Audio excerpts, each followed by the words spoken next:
Let's get the very latest on the showdown this weekend on health care reform. We're joined by NBC's chief White House correspondent and political director, Chuck Todd. Chuck, good morning.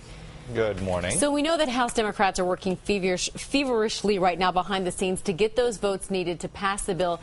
Any idea where that vote count stands right now?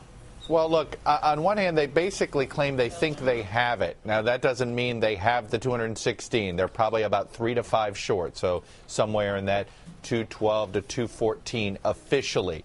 But when they're within that number, as one House leadership aide said to me, it means, quote unquote, we have it. The question is, who makes up those last 4 or 5 votes? And that, you know, there's sort of like a vote count within a vote count.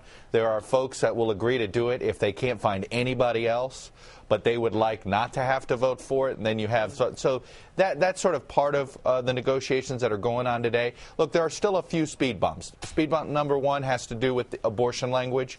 And there's some pro-life Democrats that are still on the fence. Those are the ones they would like to try to convince to be yeses for now to save some of these members in more conservative districts. The second issue has to do with trust with the Senate. And Harry Reid is going to join the president up on Capitol Hill today to basically say, here's a letter.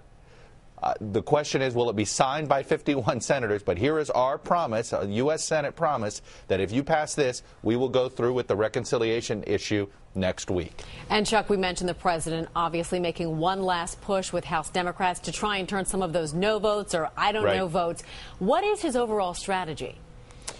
There's a couple. You know, with some, the pressure point is, you know, do you want to disappoint the Democratic base and risk a primary challenge, for instance, in some of these places, risk sort of being this Democrat that took down or stopped the presidency? And then with others, it may not be as sharp as that, but it may be, you know, don't paralyze this presidency. If you care about immigration reform, if you care about financial reform, if you care about these energy, some of these other issues, well, if this dies, and this is one of the White House's pitches, if health care dies, then it just paralyzes the agenda for the next 3, 6, perhaps 9 months, perhaps all the way through the election.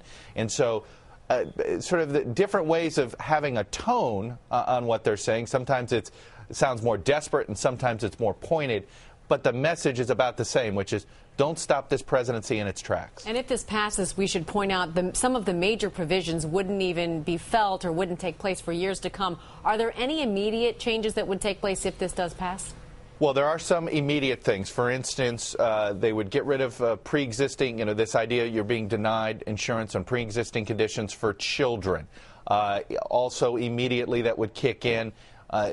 Parents could keep their children up to age 26 on their own insurance policy. So there are some things that are early, but most of the bigger provisions, the expansion of Medicaid, the expansion of children's insurance, this access to these exchanges, they don't begin until 2014, 15, 16, 17. And while some of the tax increases don't start until then either, it's going to make October and November of this year tough because the voters are going to sit there and say, well, what did we get? That's going to be a big question. Chuck Todd, thanks so much. We appreciate it.